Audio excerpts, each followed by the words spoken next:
Welcome. So we're going to go over scoring now, how we can teach kids how to score their own work and then use that to set goals. Please turn to chapter 9 in your book, and then please turn ahead to the teaching guide for routine 7. This is a couple of pages in chapter 9. You'll see it's called routine 7, reflect and set goals. There are 4 steps to this lesson plan. The first one is setting purpose. The second one is preparing to score. The third is scoring the exemplar, and the fourth is scoring the below piece. So number 1, you set your purpose. You let your kids know why you're doing this. Scoring helps us know how to improve, how to set our goals, and how to build growth mindsets. Then I also have my kids write some self-talk right on their scales, just to remind themselves of why they're doing this. So that's 1B. An example of self-talk right there on the paper would be scoring lets me set my goals so I can enhance my writing and get even better at it. Just to remind them, what's the purpose? Why are we doing this? It's not just to pat yourself on the back, it's to get better. That's number 1. Number 2, to prepare to score the exemplar, you want to have kids color code the exemplar and color code the scale. Then you're going to explain the criteria for each point on the scale. Next, number 3, you score the exemplar. And the most important part there, if you want to highlight 3B, encourage rich discussion. The rationale, why would you give that point? Why would you not give that point? Those discussions, I believe, are some of the most powerful discussions we have in the teaching of writing. Next, number 4, then we score a below standard. I tell kids, this is first draft writing, because they're going to look at it and think, that looks like mine. And I say, yeah, it's great. It's first draft. Wonderful ideas here. And we're going to build them up as we revise it. But first, let's score it and see where we could build it up. So those are the 4 steps. Then what I do is I give my kids a scale and I pull out the exemplar. Now they've already color coded this in a prior lesson, so it's familiar. I hand out the scale, they put their self-talk, and then we color code the scale. As you can see, we make topic introduction green, information is yellow, detailed examination is orange, and ending is red, just like in the tide piece. Then we jump into the tide piece and we start scoring it. So if you look over at this piece, what I do first to kind of anchor myself in what is good writing for grade 4. So I go to my state. My state posts really nice exemplars. I think pretty much all states do. So if you go to your state assessment site, for us, that's MCAS, Massachusetts Comprehensive Assessment System. I go to their website, I go in, I go over and I click on the student work samples. And these are not outliers. These are the typical strong writing that our state is seeing from our kids. And then we go down and we go into grade 4, because this is what we're about to score, and we see what's an example of strong writing. What does our state consider to be strong writing from a grade 4 student? So here is a strong piece. And as you can see, it's about 15 to 20 sentences. It's got some facts. If we had time, we'd color code it, analyze it, look for how much inferencing and green there is. But you can see there are some quotes down here, and there's facts, and there's definitely an opening and a closing. So this is about what I'm looking for, maybe 15 to 20 sentences and solid facts. So now I look at this piece again and decide. Close out the MCAS. And looking at this, yeah, that information in that first one looks pretty close to what I saw, and the topic introduction looks pretty close. So George Washington Carver faced challenges and made a difference towards improving the lives of others. That is basically a repeat of the prompt. So over on my scale, is that engaging? Not really, but is it giving me context? Yes, it's telling me who you're writing about and what he did. So I might give that a 0.5 because it's got some good context, but it's not really pulling me in. I don't need a whole lot to be pulled in. Something very simple like George Washington Carver didn't have it easy, but despite all these challenges, he made a difference and dedicated his life. Just a little more of you in the writing. But not to go over the top. We don't want 3, 2, 1, summer fun has come. We don't want anything hokey, and we don't want kids going over the top with their openings. Just quick, short, but a little bit of flavor. Focus topic statement, yes, that's absolutely there, and they repeat the full prompt, so they get full credit for that. Next, their information. Is it Is the topic stated and well set up? Yes, it's about George's challenges and early in his life. It's definitely well set up. And is the information well chosen? He was born a slave, his mom was captured, he had to work. Is that showing a challenge? Definitely. So I would give that 2 points. Then the examination is short. Instead of blocking his goals, they may have strengthened him. It's short, but it's pithy and it hits home. I think it's really solid. It's deep thinking. I didn't think of it myself. My kids came up with it. Next, as he gets older, he's teaching the farmers 300 ways to use peanuts, donates his money. That's definitely showing how he helped others. And the examination that he used all of his strength and resources to help others, that's adding something. The kids are, if they had just said he was very helpful, yeah, that's true. That would be a weak analysis. But this one, they're going a little further. Now, there's no third. Does there always need to be three? Do we want the 5 paragraph essay from our kids? That structure? No, we just want them to answer the question meaningfully. We want them to meet their purpose. Did this child tell you the challenges and how he helped? Yes. Could the child have added more? Maybe. That depends on your class expectation, but I think this is pretty solid. And so I'm going to gratis these 2 points because I want to keep my scoring consistent to 20 points. So I'm going to say, you know what? All in all your information was at the quality of a 2, and all in all your information, all your analysis was at the quality of a 2 as well. So you're going to get that for all the pieces you did since you did fully answer the question. Conclusion. Do we feel that this conclusion is strong? So let's look over at the conclusion. Everyone faces challenges, and we can all use these to become stronger. How is that conclusion? I think that that's definitely strong. It's definitely addressing a so what and wrapping up, so I would give that 2 points. Then, did this child link? Yes. The child didn't use first, next, last, but the child set it up chronologically.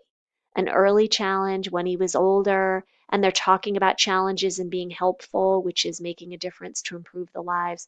So they're linking back to that topic sentence beautifully. Precise language, definitely encountered, captured, resolve. You want to look for about 10%, and I think I see that, about 1 or 2 words per line. Did they vary the sentences? Yes. I see while, I see instead of, I see rich conjunctions, when. And are there any spelling errors? No. Now, topic introduction on the weaker piece. So we're going to scroll down now and look at the below level. Now, we had mapped this out earlier in the lesson on revision. So we do have the key parts of this piece pulled out. And is there an engaging topic sentence? Not really. They barely set it up by saying George, really weak. You could almost give that less credit. Is there a topic sentence? Again, they're trying. The schema's there, but it's not strong enough. Is there information? Yeah, he's planting peanuts to grow cotton, just barely. I'm going to give it 0.5 for the facts, but the facts are not well set up. Just he was able. I'm not oriented. I don't know what fact you're going to tell me about. So I would give that 0.5. And then there's no examination. That we never give zeros. We give either ole or not yet. Not yet means I'm going to do it next time, or ole means yes, now I've got a goal. Kids can pick whichever they want to write. But definitely there's no analysis there. And again, that information is just weak. He wanted to plant things. I need more specifics to give that full credit. Next one, he worked on a farm when he went to college. A little further down, I'm looking at my map out to see what we had found. Again, it's just not specific enough. He worked hard. I'm not oriented. I don't know why you're talking about challenges. What are you talking about? So I would give that a 0.5 again. And analysis, I don't see any. So that would be ole or not yet. Then there's nothing in the third place. So again, you repeat the pattern. The ending, he was able to overcome. The ending's pretty strong. He faced many challenges, but he was able to overcome them. That's even linking. I'd give that a 1.5, maybe even a 2. That's pretty great. Linking ideas, no. That's an ole or a not yet. Is there precise language? No, I don't see that. Did they vary the sentences? I see one sentence that's varied, but not enough. And then finally, punctuation is fine. So that's how I would do grade 4, higher and lower. For the next one would be grade 5. And here's my color-coded scale for grade 5, and here's my sample. Again, since you've already color-coded this, I'm going to move quickly through this. You can pause the video at any time. The opening is barely engaging, but again, not strong enough. Topic sentence, yes. How's my evidence? So again, I'm going to do a quick check of MCAS to see what they're looking for grade 5. And as I go back to the grade 5 sample, I see that grade 5 most likely looks for a little bit more. So here's a grade 5 piece of writing. You can see the introduction is 2 sentences, there's 3 paragraphs. Each one is packed full of quotes and analysis of those quotes. They're well set up. Here's some more, a really thick analysis in this last one. So as you can see, this I might actually score a higher level exemplar with my kids. I'm going to go through this one, but I would want to show them what they would need to do to really get these points. In that first one, they talk about how it was difficult to move, but they could have said a whole lot more. It is well set up, so I'd give it 1.5 because it's well set up. The analysis is great. It's not long, but it's great. The fact that it was hard for them to move made it hard for them to catch the food they need in the water, and they could die, basically. So that's really a great insight. I didn't even think of it. Next one, well set up. Now they're talking about the rescue.